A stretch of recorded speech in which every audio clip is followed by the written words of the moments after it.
Hello viewers, सुरीले गीत संगीत channel के सभी वीडियोस के लिए इस चैनल को सब्सक्राइब करें और बेल आइकन दबाएं। Thank you. स्वागत है आपका आपके अपने चैनल सुरीले गीत संगीत में। आज मैं आपको आमल की एकादशी व्रत कथा सुना रही हूँ। फाल्गुन महीने की शुक्ल पक्ष की 11 को आमल की एकादशी के नाम से जानते हैं।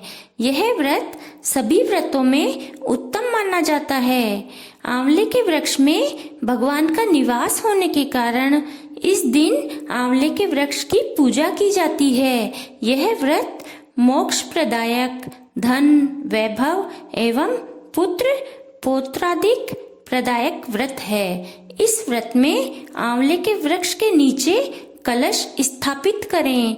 धूप दीप आदि से परशुराम जी की पूजा करनी चाहिए और सागार में आंवलों का प्रयोग करना चाहिए।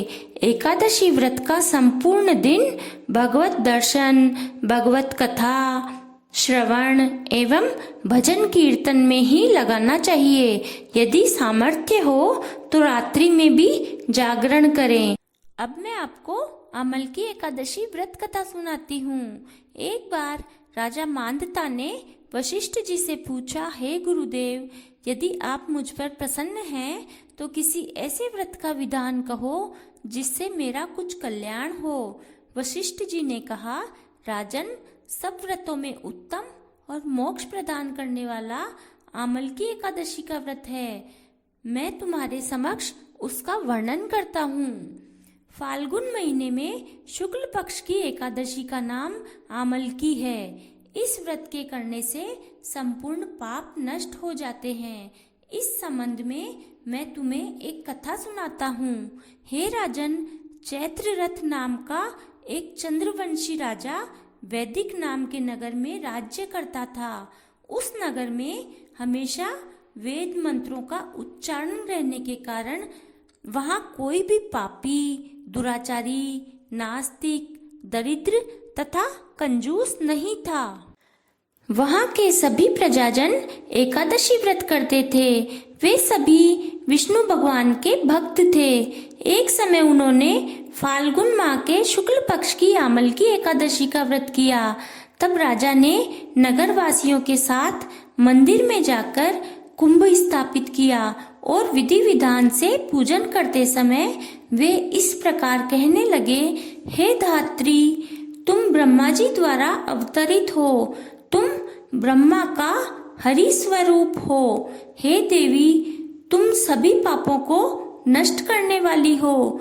तुमको मेरा नमस्कार है। उस मंदिर में राजा ने प्रजा सहित रात्रि जागरण किया। उसी समय एक बहेलिया जो जीव हिंसा करके अपने बच्चों का पालन किया करता था, वह भूख प्यास से व्याकुल हो रात्रि जागरण देखने के लिए मंदिर के एक कोने में आकर बैठ गया और वहां पर हो रही आमल की एकादशी व्रत कथा माध्यम को सुनता रहा। इस तरह उस बहेलिये ने भी सब लोगों के साथ जागरण किया। प्रातः काल जब सब लोग अपने अपने घर चले गए तो वह बहेलिया भी अपने घर को चला आया और घर आकर उसने भोजन किया। कुछ समय बाद उस बहेलिये की मृत्यु हो गई। अनजाने में उसके द्वारा उस आमल की एकादशी व्रत एवं जागरण के प्रभाव से उसने राजा विदुरथ के घर में जन्म लिया। उसका नाम बसुरथ रखा गया। जब वह बड़ा हुआ तो चतुरंगिनी सेना के साथ 10 सहस्त्र गांवों का पालन करने लगा। वह सूर्य के समान तेजस्वी, चंद्रमा की कांति जैसा, वीरता में विष्णु भगवान के समान और क्षमा में पृथ्वी के तुल्य था। एक दिन वह नृप वन में शिकार खेलने गया। दुर्भाग्यवश वह मार्ग से भटक गया और दिशा ज्ञान न होने से एक वृक्ष के नीचे सो गया। उसी समय वहां पर कुछ पहाड़ी मलेच्छ आए।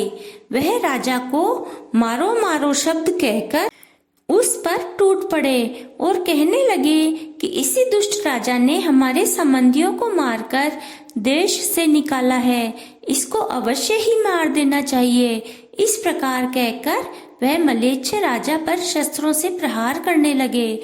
म्लेच्छों द्वारा छोड़े गए सभी अस्त्र शस्त्र लौटकर उन्हीं पर प्रहार करने लगे, जिसके कारण म्लेच्छ स्वयं ही मूर्छित होकर पृथ्वी पर गिर पड़े। उसी समय राजा के शरीर से अग्नि के समान लाल लाल नेत्रों वाली वक्र भ्रकुटी किए नाना वस्त्र अलंकारों से सुसज्जित एक दिव्य स्त्री प्रकट हुई। उस स्त्री ने जब राजा सो रहा था तब सभी म्लेच्छों को मार डाला। जब राजा जागा तो उसने सब म्लेच्छों को मरा हुआ देख विचार किया कि इन शत्रुओं को मारने वाला मेरा इस वन में ऐसा कौन हितैषी रहता है जिसने इन सबको मारा है।